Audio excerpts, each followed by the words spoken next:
നിരാലംബരും രോഗികളുമായി ഈ മണ്ണിൽ നരകയാതന അനുഭവിക്കുന്ന അനേകായിരം ആത്മാക്കൾക്ക് മേൽ ദൈവികമായ പ്രേരണയോടെ കാരുണ്യം ചൊരിയുന്ന അനേകം പ്രേക്ഷിതർ ഈ സമൂഹത്തിലുണ്ട്. തങ്ങൾക്കുമേലുള്ള തികഞ്ഞ ദൈവിക പദ്ധതിയെക്കുറിച്ചുള്ള തിരിച്ചറിവ് സമർപ്പണത്തിന്റെ വഴിയിലൂടെ അവർ പ്രവൃത്തിപഥത്തിലെത്തിക്കുമ്പോൾ നിരാശയിലും തീവ്ര ദുരിതത്തിലും കഴിയുന്ന അനേകർ ദൈവിക കരുണയെ തിരിച്ചറിയുന്നു.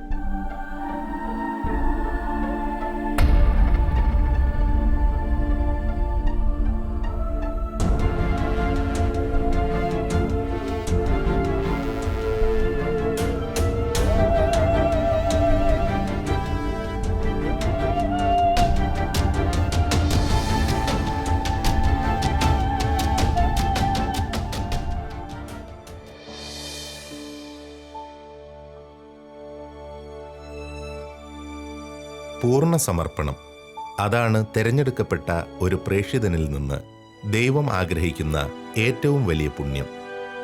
ഒരു വ്യക്തിയുടെ, കുടുംബത്തിൻ്റെ, സമൂഹത്തിൻ്റെ കൂട്ടായ സമർപ്പണം അതൊരു വലിയ ശുശ്രൂഷാ മേഖലയെ പടുത്തുയർത്തുവാൻ പര്യാപ്തമാണ്. ചുരുങ്ങിയ വാക്കുകളിൽ പറഞ്ഞാൽ അതാണ് കണ്ണൂർ ജില്ലയിലെ അരയങ്ങാട് സ്ഥിതി ചെയ്യുന്ന സ്നേഹഭവന്റെയും 3 സംസ്ഥാനങ്ങളിലായി പടർന്നു കിടക്കുന്ന സഹസ്ഥാപനങ്ങളുടെയും ചരിത്രം. സ്റ്റീഫൻ മാങ്കുഴിയിൽ എന്ന ശുശ്രൂഷകന്റെയും അദ്ദേഹത്തിന്റെ കുടുംബത്തിന്റെയും സഹശുശ്രൂഷകരുടെയും സമ്പൂർണ്ണ സമർപ്പണമാണ് അത്. ദൈവത്തിൻ്റെ കാരുണ്യത്തിൻ്റെ മുഖം കഴിഞ്ഞ 21 വർഷങ്ങളായി സ്നേഹഭവനിലെ ശ്രീ സ്റ്റീഫൻ ചേട്ടനും കുടുംബാംഗങ്ങളും അതോടൊപ്പം ശുശ്രൂഷകരുമൊക്കെ ആ സ്നേഹത്തിൻ്റെ കാരുണ്യത്തിൻ്റെ പ്രവർത്തികളാണ് തുടർന്ന് നടത്തിക്കൊണ്ടിരിക്കുന്നത്. നമ്മുടെ സമൂഹത്തെ കാരുണ്യത്തിൻ്റെ ഈ പ്രവർത്തികൾ അത് ഓർമ്മിപ്പിക്കാനുള്ള ഒരു പ്രത്യേകമായ അവസരമാണ്. ഇങ്ങനെയുള്ള കാരുണ്യത്തിൻ്റെ പ്രവർത്തികൾ ഒരു ജൂബിലി വർഷത്തിൽ മാത്രമല്ല, ജീവിതത്തിലുടനീളം നമ്മൾ ഓരോരുത്തരും ചെയ്യേണ്ടതാണെന്ന് സ്നേഹഭവനിലെ പ്രവർത്തനങ്ങൾ നമ്മെ പ്രത്യേകമായിട്ട് ഓർമ്മിപ്പിക്കുന്നു.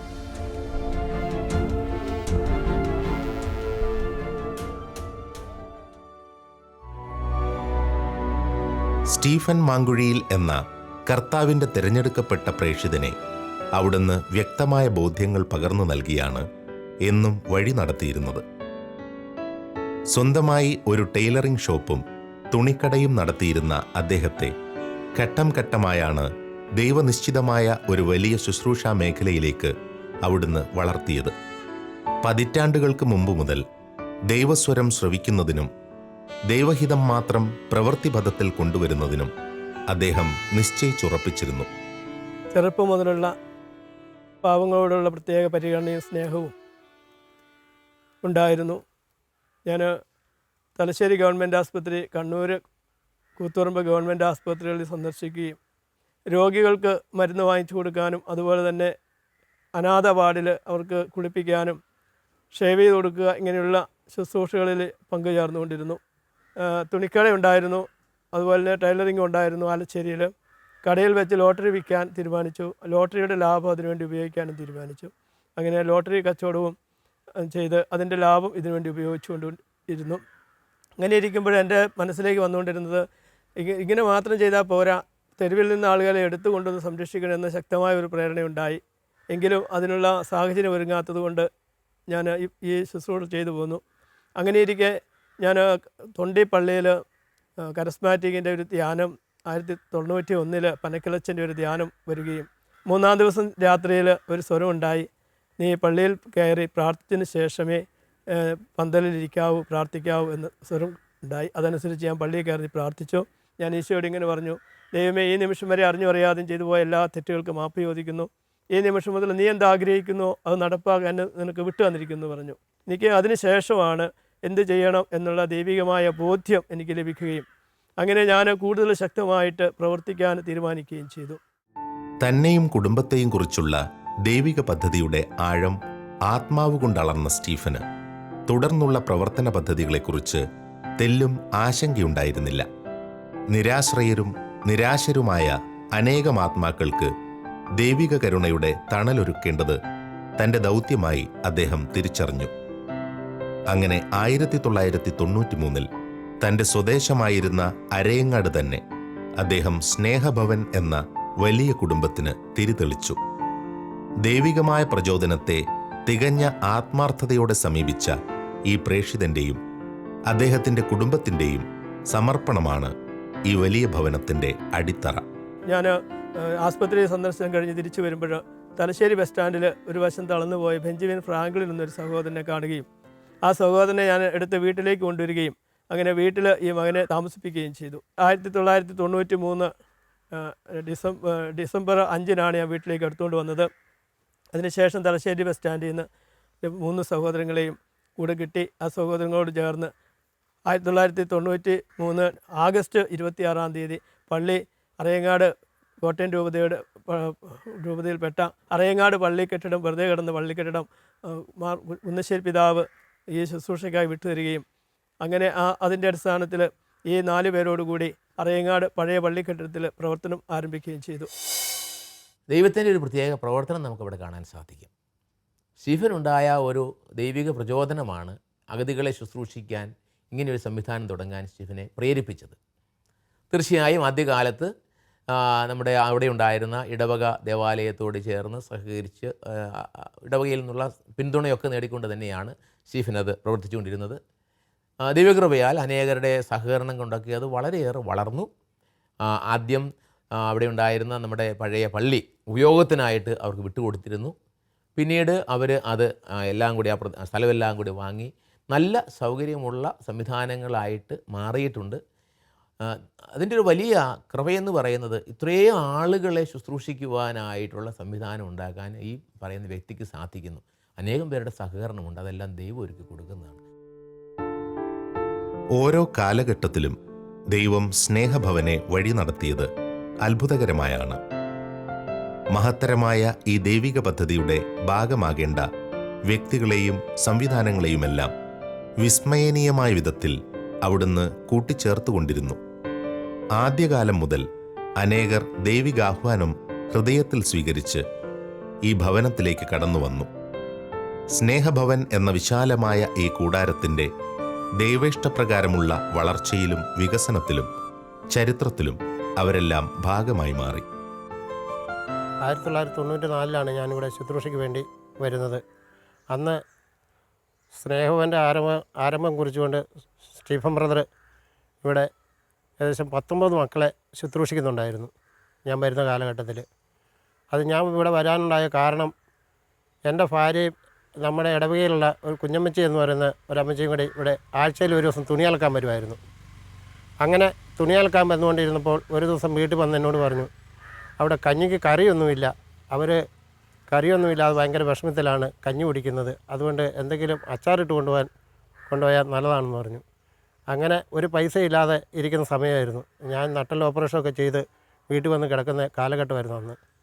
അപ്പം ഒരു ദിവസം ഞായറാഴ്ച രാവിലെ പള്ളിയിൽ കഴിഞ്ഞിറങ്ങി ചേട്ടനോട് ഒരു 100 രൂപ ചോദിച്ചു. ആ 100 രൂപയ്ക്ക് ചെറുനാരങ്ങയും അതിനുള്ള മസാലപ്പൊടികളും വാങ്ങിച്ചു കൊണ്ടുവന്ന് അച്ചാറാക്കി സ്നേഹഭവനിലേക്ക് വരാൻ വേണ്ടി ചൊവ്വാഴ്ചയാണ് അൽക്കാൻ വരിക, അന്ന് കൊടുത്തുവിടാമെന്ന് കൂട്ടി. ആ സമയത്ത് അന്ന് രാത്രിയിൽ എന്നോട് ആരോ വന്ന് പറയുന്നു, സ്നേഹഭവനിലേക്ക് നീ പോവുക ഈ അച്ചാറുമായി. പിറ്റേ ദിവസം രാവിലെ ഞാൻ ഈ അച്ചാറുമായി ഇവിടെ വന്നു. ഇവിടെ വരുമ്പോൾ ആദ്യത്തെ നിലയുടെ പണി ആരംഭിച്ചിരിക്കുന്ന കാലഘട്ടമാണ്. ബ്രദർ എന്നോട് പറഞ്ഞു, ഞാൻ അച്ചാർ എവിടെ കൊടുക്കേണ്ടത്, അടുക്കളയിൽ കൊടുക്കാൻ പറഞ്ഞു. ഞാൻ അടുക്കളയിൽ കൊണ്ട് കൊടുത്തിട്ട് എല്ലാവരും നടന്ന് കണ്ടു കഴിഞ്ഞപ്പം കുറച്ച് സമയം കൂടെ ഇരുന്ന് കഴിഞ്ഞപ്പം പുള്ളി എൻ്റെ ശരീരത്തിൽ തട്ടിയേച്ച് പറഞ്ഞു, പോയി വാന്നും പറഞ്ഞ് എന്നെ പറഞ്ഞു വിട്ടു. ഞാൻ വീട്ടിൽ ചെന്ന് കഴിഞ്ഞപ്പോൾ എനിക്ക് തോന്നി അവരെ എനിക്ക് കുളിപ്പിക്കാൻ പറ്റും എന്നൊരു തോന്നൽ. അപ്പോൾ പൊട്ടി അളിഞ്ഞ് വ്രണങ്ങളായി കിടക്കുന്ന മക്കളായിരുന്നു എല്ലാവരും. കൈയിട്ട പൊട്ടി അളിഞ്ഞ് കിടക്കുന്ന സമയം. ആ സമയത്ത് അങ്ങനെ കുളിപ്പിക്കാൻ വേണ്ടി ഒരാഴ്ചത്തേക്ക് വന്ന് ഞാൻ 2 ആഴ്ച കുളിപ്പിക്കാൻ ഇവിടെ സ്നേഹഭവനിൽ ശുശ്രൂഷയ്ക്ക് നിന്നു. ആ ശുശ്രൂഷ പിന്നീട് ദൈവം തുടർത്ത് മുമ്പോട്ട് കൊണ്ടുപോവുകയാണ് ഇത്. അങ്ങനെ ഇപ്പോൾ ഏകദേശം 22 വർഷമാകുമ്പോൾ ഞാനിവിടെ ശുശ്രൂഷയ്ക്ക് വന്നിട്ട്. മറ്റനേകം കാരുണ്യഭവനങ്ങളിൽ നിന്ന് അല്പം വേറിട്ട് സ്നേഹഭവനെക്കുറിച്ച് ദൈവത്തിന് വ്യത്യസ്തമായ ഒരു പദ്ധതിയുണ്ടായിരുന്നു. ഒരുപക്ഷെ അൽമായ നേതൃത്വത്തിന് അസാധ്യമെന്ന് തോന്നിയേക്കാവുന്ന വിധത്തിൽ അനവധി ശാഖകളായി ഈ ഭവനം വളർന്നു. പലപ്പോഴായി കൂട്ടിച്ചേർക്കപ്പെട്ട മുഴുവൻ സമയ ശുശ്രൂഷകരുടെ പ്രാർത്ഥനയിലും സ്നേഹത്തിലുമുള്ള ഐക്യമായിരുന്നു ഈ ഭവനത്തിൻ്റെ വളർച്ചയുടെ അടിസ്ഥാനം.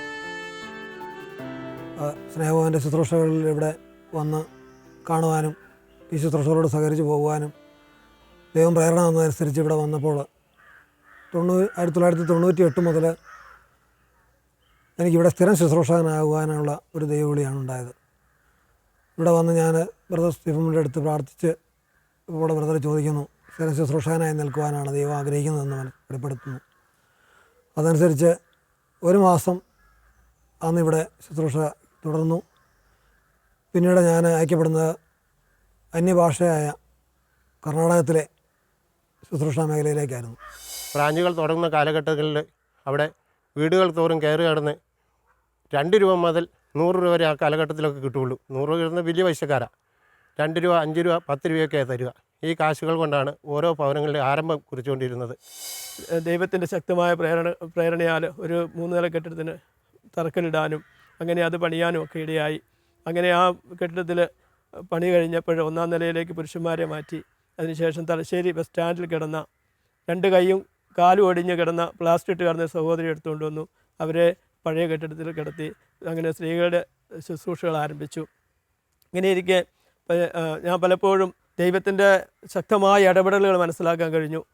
പലപ്പോഴും തക്ക സമയത്ത് ഇല്ലാതെ സാധനങ്ങളൊന്നും ഇല്ലാതെയൊക്കെ ഇരിക്കുമ്പോൾ ആ സമയത്ത് ഈശോ സാധനങ്ങളിലേക്ക് എത്തിക്കുന്ന ഒരുപാട് അനുഭവങ്ങൾ ഉണ്ടായിട്ടുണ്ട്.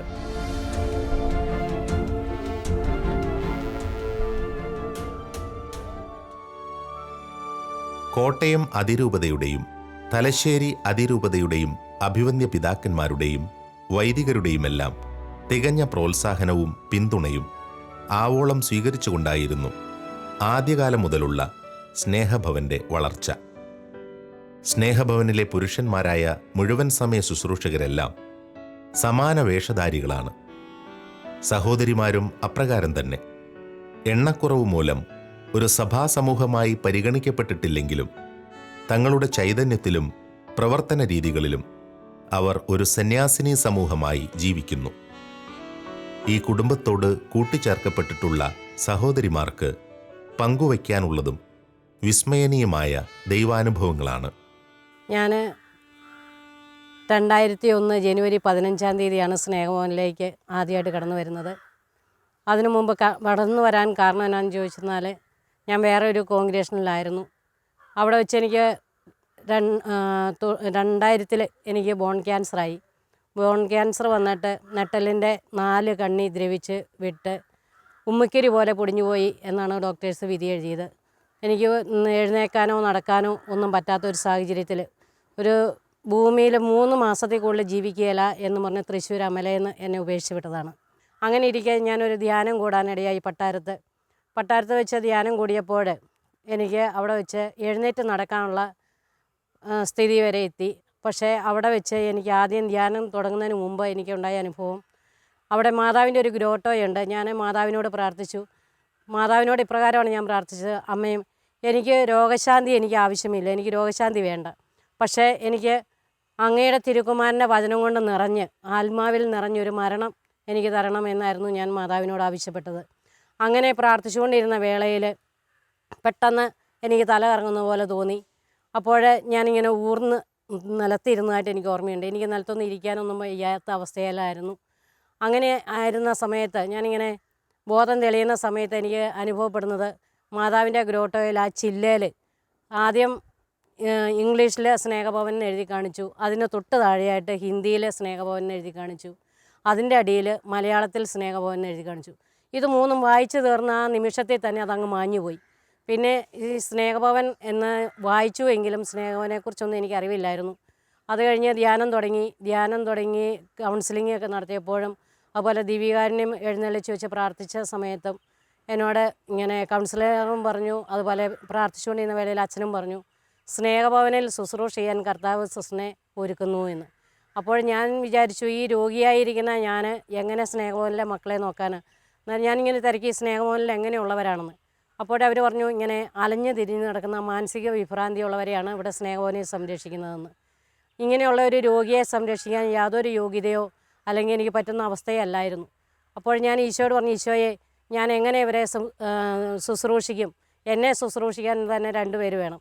അങ്ങനെയുള്ളിടത്ത് ഞാൻ എങ്ങനെ അവരെ ശുശ്രൂഷിക്കാൻ പറ്റുമോ എന്ന് ഈശോയോട് ചോദിച്ചപ്പോൾ എനിക്ക് കിട്ടിയ ഉത്തരം, വിളിച്ചവൻ നീതിമാനായതുകൊണ്ട് നീ ആ വിളിക്ക് ഉത്തരം കൊടുക്കാനാണ് എന്നോട് ആവശ്യപ്പെട്ടത്. ഞാൻ ആ വിളിക്ക് ഉത്തരം കൊടുത്തുകൊണ്ട് സ്നേഹഭവൻ എവിടെയാണെന്ന് എനിക്കറിയില്ലായിരുന്നു. ഞാനിങ്ങനെ അന്വേഷിച്ചപ്പോൾ ഇങ്ങനെ അറിയങ്ങാട് സ്നേഹഭവൻ ഉണ്ടെന്ന് അറിഞ്ഞു. അവിടെ ജനുവരി 1 തീയതി ഞാനും എൻ്റെ ഒരു ബ്രദറും കൂടെ ഇവിടെ വന്നു. ഇവിടെ വന്ന് ഇവിടുത്തെ സ്റ്റീഫൻ ബ്രദറിനെ കണ്ട് സംസാരിച്ചു. ബ്രദർ പ്രാർത്ഥിച്ചിട്ട് പറഞ്ഞു, കർത്താവ് സൗഖ്യം തരുന്നുണ്ട്, ജനുവരി 15 തീയതി ഇങ്ങോട്ട് പോരാൻ പറഞ്ഞു. അങ്ങനെ ജനുവരി 15 തീയതി ഞാൻ സ്നേഹഭവനിൽ വന്നു. അതിനുശേഷം എനിക്ക് ഇങ്ങനെ നട്ടലിൻ്റെ പ്രശ്നങ്ങളോ ബോൺ ക്യാൻസറിൻ്റെ പ്രശ്നങ്ങളോ ഇതുവരെ ഉണ്ടായിട്ടില്ല. ശുശ്രൂഷയിലൂടെ എനിക്ക് ഒത്തിരി ദൈവവിശ്വാസത്തിൻ്റെ ആഴവും ഒത്തിരി മനസ്സിലായി. അതുപോലെ തന്നെ ദൈവവിശ്വാസത്തിൽ ഞാൻ കൂടുതൽ ആഴപ്പെടുവാനായിട്ട് എനിക്ക് ശുശ്രൂഷയുടെ ഇതിൽ നിന്ന് മനസ്സിലായി. പിന്നെ ഒത്തിരി ദൈവാനുഗ്രഹം എന്ന് പറയുന്ന ദൈവസ്നേഹത്തിൻ്റെ ആഴം എത്രയുണ്ടെന്ന് ഈ മക്കളോടുകൂടി ജീവിക്കുമ്പോൾ നമുക്ക് ശരിക്കും മനസ്സിലാകാനായിട്ടും ആ ദൈവസ്നേഹത്തിൻ്റെ ആഴം നമ്മളെ കൂടപ്പുറപ്പുകളെ സഹോദരങ്ങളെക്കാളും കൂടുതൽ നമ്മളെ ഈ മക്കൾ നമ്മൾ സ്നേഹിച്ചില്ലെങ്കിൽ അവർ നമ്മളെ സ്നേഹിക്കുന്നു എന്നുള്ള ഒരു വിശ്വാസത്തിലേക്ക് ആഴപ്പെടുവാൻ ഈ ശുശ്രൂഷ സമൂഹം ഇന്ന് ഞങ്ങൾക്ക് ഉപകരിക്കുന്നുണ്ട്. അങ്ങനെ ഒരു സമൂഹമായിട്ട് ഞങ്ങളിപ്പോൾ ഇവിടെ ശുശ്രൂഷ ചെയ്തുകൊണ്ടിരിക്കുകയാണ്.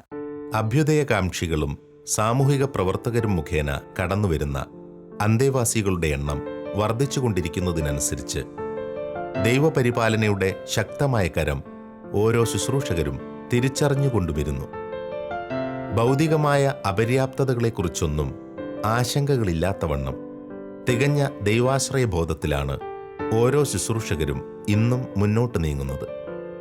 എണ്ണമേറിക്കൊണ്ടിരുന്ന അന്തേവാസികളുടെ വസ്ത്രങ്ങൾ വൃത്തിയാക്കുവാൻ വേണ്ട ക്രമീകരണമില്ലാതിരുന്ന കാലം മുതൽ ഇന്നും ഈ ഭവനത്തിൽ അനേകർ പ്രതിദിനം തുണി അലക്കുവാനായി വിവിധ നാടുകളിൽ നിന്നും എത്തിച്ചേരുന്നു. അത്തരത്തിൽ വരുന്ന അനേകർക്ക് പങ്കുവയ്ക്കാനുള്ളത് അനവധി അനുഗ്രഹങ്ങളുടെ സാക്ഷ്യമാണ്. തെരുവിൽ അലയുന്നവരും ആസ്പത്രികളിൽ ഉപേക്ഷിക്കപ്പെടുന്നവരും അനാഥമായി കോളനികളിലും വഴിയോരങ്ങളിലും ബസ് സ്റ്റാൻഡുകളിലും റെയിൽവേ സ്റ്റേഷനുകളിലും കിടക്കുന്നവരുമായവരെ പോലീസ് അധികാരികളും സാമൂഹ്യനീതി വകുപ്പും ആരോഗ്യ വകുപ്പും ഇങ്ങനെയുള്ളവരും നല്ല സാമൂഹിക പ്രവർത്തകരും ജീവകാരുണ്യ പ്രവർത്തകരുമൊക്കെ സ്നേഹഭവനിലേക്ക് കൂട്ടിക്കൊണ്ടുവരികയും അവരെ ആവശ്യമായവരെ മരണം വരെയും ശുശ്രൂഷിക്കുന്ന സാഹചര്യമാണ് നിലവിൽ സ്നേഹഭവനുള്ളത്. ഈ ശുശ്രൂഷകളെല്ലാം ദൈവത്തിൻ്റെ ഒരു കൃപയാലും കാരുണ്യത്താലും മാത്രമാണ് നടക്കുന്നത്. ഭൗതികമായ യാതൊരു നീക്കിയിരിപ്പുകളോ സമ്പാദ്യങ്ങളോ സ്നേഹഭവനില്ല, വരുമാന മാർഗങ്ങളില്ല. ഓരോ ദിവസവും ആവശ്യമായത് ദൈവം എത്തിച്ചു തരുന്നു. സന്ദർശകരെ ദൈവം അയക്കുന്നു. സമ്പത്ത്, ഭക്ഷണ സാധനങ്ങൾ, ശുശ്രൂഷകർ, ഇതെല്ലാം ദൈവം എത്തിച്ചു തരുന്നു. ഈ ജീവകാരുണ്യ പ്രവർത്തന മേഖലയോട് സഹകരിച്ച് നിരവധി മക്കൾ തങ്ങളുടെ ഉദ്ദിഷ്ടകാര്യം സാധിക്കുന്നതായിട്ട് അനുഭവങ്ങൾ സാക്ഷ്യപ്പെടുത്തുന്നു. ഏതാണ്ട് 30 പേരോളം തളർന്നു കിടക്കുന്നവരായി. ആ സമയത്ത് എനിക്ക് ഒരു ദിവസം വലിയ തളർച്ചയുണ്ടായി. ഞാൻ തുണിയെല്ലാം ഇളക്കി തിരിച്ചു വന്നപ്പോൾ ഞാൻ വിശുദ്ധ ചാപ്പലിൽ കയറി വിശുദ്ധ കുർബാന എഴുന്നള്ളി ചോദിച്ചിട്ടുണ്ടായിരുന്നു. ചാപ്പലിൽ ഇരുന്നുകൊണ്ട് ഞാൻ പ്രാർത്ഥിച്ചു, ദൈവമേ ഒറ്റയ്ക്ക് പോകാൻ ബുദ്ധിമുട്ടാണ്. അമ്മ അന്ന് ഭക്ഷണം വെച്ച് തരും, മറ്റുള്ളവർക്ക് കൊടുക്കും, മറ്റ് ശുശ്രൂഷരെല്ലാം ആരുമില്ല. ഈ സമയത്ത് ഞാൻ കരഞ്ഞ് പ്രാർത്ഥിച്ചു ചാപ്പലിൽ ഇരുന്നുകൊണ്ട്. അപ്പോൾ എൻ്റെ മുന്നിലേക്ക് മാതാവ് കടന്നു വരുന്നതായിട്ട്, മാതാവിൻ്റെ കയ്യിലൊരു ക്രൂശിത രൂപവും ഉണ്ടായിരുന്നു. എൻ്റെ അടുത്ത് വന്നതിന് ശേഷം ആ ക്രൂശിത രൂപത്തിൽ നിന്ന് ക്രൂശിത രൂപം മാത്രം മാറി മാതാവ് എൻ്റെ അടുത്ത് വന്ന് ആ കുരിശ് എൻ്റെ തോളയിൽ വെച്ചിട്ട് പറഞ്ഞു, ഇത് തിരുക്കുമാരൻ വഹിച്ച കുരിശാണ്, ഇത് നീ വഹിക്കണം, നിന്നോട് ഞാൻ ഒപ്പം ഉണ്ട് എന്ന് പറഞ്ഞ് പിന്നെ മാതാവിനെ കണ്ടില്ല. അതിനുശേഷം എനിക്ക് ഭയങ്കര ശക്തിയായി. എനിക്ക് എൻ്റെ സങ്കടങ്ങളെല്ലാം പോയി. ഞാൻ കൂടുതൽ ശക്തിയോടെ ശുശ്രൂഷ മുന്നോട്ട് കൊണ്ടുപോയി. പിറ്റേ 2 ദിവസം കഴിഞ്ഞപ്പോൾ ഓടന്തോട് പള്ളിയിൽ ഇടവപ്പെട്ട ഒരു സഹോദരന് സ്നേഹവനി വന്നിട്ട് പറഞ്ഞു, 2 ദിവസമായിട്ട് എനിക്ക് വലിയ പ്രേരണയുണ്ടാകുന്നു, സ്നേഹവനി പോയി തുണി അലക്ക് എന്ന്. അപ്പോൾ അദ്ദേഹത്തിന് കൈക്ക് 15 വർഷമായ രക്തവാതത്തിൻ്റെ അസുഖമായിരുന്നു. ആ സഹോദരന് പള്ളിയിലൊക്കെ പോയിരിക്കുമ്പോൾ അടുത്തിരിക്കുന്നവർ മണക്കുന്നതുകൊണ്ട് അവരൊക്കെ മാറിയിരിക്കുമായിരുന്നു. ഏതായാലും ആ സഹോദരൻ വന്നു. ഞാൻ പറഞ്ഞു, നിങ്ങൾ ചാപ്പലിൽ പോയി പ്രാർത്ഥിക്കുക. അപ്പോൾ ആ സഹോദരൻ ചോദിച്ചു, ഡെറ്റോളൊക്കെ ഒഴിച്ച് അലക്കണമെന്ന് ചോദിച്ചു. ഏതായാലും ഞാൻ പറഞ്ഞു, അതൊന്നും വേണ്ട, ഈശോയുടെ ബോധ്യമല്ലേ, പോയി അലക്കാൻ പറഞ്ഞു. ഏതായാലും ആ സഹോദരൻ രാവിലെ മുതൽ ഉച്ച വരെ അലക്കി പോകാൻ നേരത്ത് വന്നു. ഞാനും സഹോദരനും പള്ളി ചാപ്പലിൽ പോയി അവിടുന്ന് ഈശോയോട് പ്രാർത്ഥിച്ചു. അതിനുശേഷം സഹോദരന് വീട്ടിലേക്ക് പോയി. വീട്ടിൽ ചെന്നപ്പോഴേക്കും കൈ സുഖപ്പെട്ടു. അങ്ങനെ അത് പലരും അറിഞ്ഞ്, അന്ന് വികാരിയച്ഛൻ അറിഞ്ഞ്, വികാരിയച്ഛൻ അത് മറ്റ് ഇടവുകളിലെല്ലാം പറഞ്ഞ ആൾക്കാർ വന്ന് തുണി അലക്കി നേർച്ചയായി തുണി അലക്കുമായി മുന്നോട്ട് പോയി.